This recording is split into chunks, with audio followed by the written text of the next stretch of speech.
नमस्कार दोस्तों, स्वागत है मेरे चैनल में आप लोगों का। तो मेरे जितने बड़े भाई बहनों और माता पिता हैं, मैं उनको प्रणाम करना चाहती हूँ। और मैं आप लोगों को एक बहुत ही प्यारा भजन गीत सुना रही हूँ, जो कि फागुन आने वाला है, होली आने वाली है, उसी पर का गीत है। तो मेरा गाना अच्छा लगे तो वीडियो को लाइक शेयर सब्सक्राइब जरूर करें और प्लीज़ मेरे चैनल को ज़्यादा से ज़्यादा सपोर्ट करें। बहुत ही प्यारा गाना है, आप लोग गाने को फुलवा जरूर करना। धन्यवाद। डमरू बजाव शिव भोला, फागुन में डमरू बजाव शिव भोला। डमरू बजाव शिव भोला, फागुन में डमरू बजाव शिव भोला। पूरब बजावन पश्चिम बजावन, उत्तर बजावन दक्षिण बजावन। पूरब बजावन पश्चिम बजावन, उत्तर बजावन दक्षिण बजावन। चारों दिशाएं झूमेला, फागुन में डमरू बजाव शिव भोला।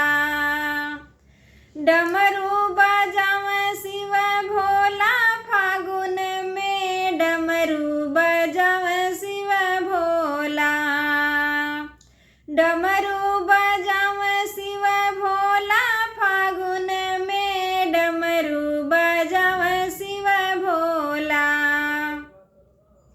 बागो बजावे बगैचो बजावे, बागो बजावे बगैचो बजावे।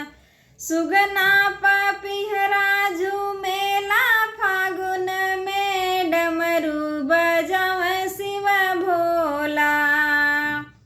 डमरू बजावे शिव भोला, फागुन में डमरू बजावे शिव भोला। डमरू बजावे शिव भोला, होली में डमरू बजावे शिव भोला।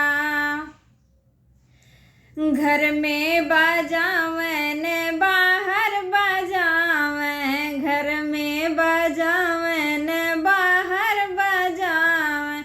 भक्तन का मन हरसेला, फागुन में डमरू बजाव शिव भोला। भक्तन का मन हरसेला, फागुन में डमरू बजाव शिव भोला।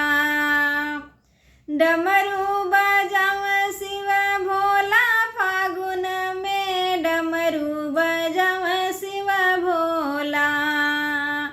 डमरू बजाव शिव भोला, होली में डमरू